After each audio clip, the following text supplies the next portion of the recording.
আসসালামু আলাইকুম প্রিয় শিক্ষার্থীবৃন্দ, তোমরা ইতিমধ্যে জানো যে মরুভূমির দেশ মধ্যপ্রাচ্যের সংযুক্ত আরব আমিরাতে প্রচুর বৃষ্টিপাত হয়েছে। তোমরা দুবাই বলে বেশি চিনো ওই দেশটাকে।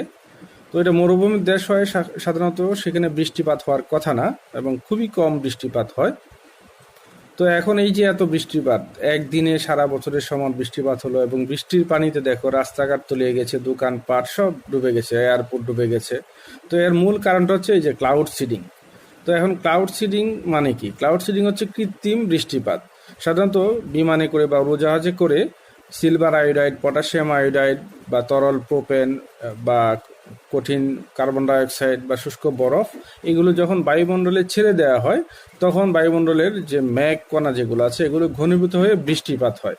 তো এই যে কৃত্রিমভাবে বিজ্ঞানের মাধ্যমে জোর করে বৃষ্টিপাত নামানোর ফলেই বর্তমানে এই প্রাকৃতিক বিপর্যয়টা দেখা দিয়েছে।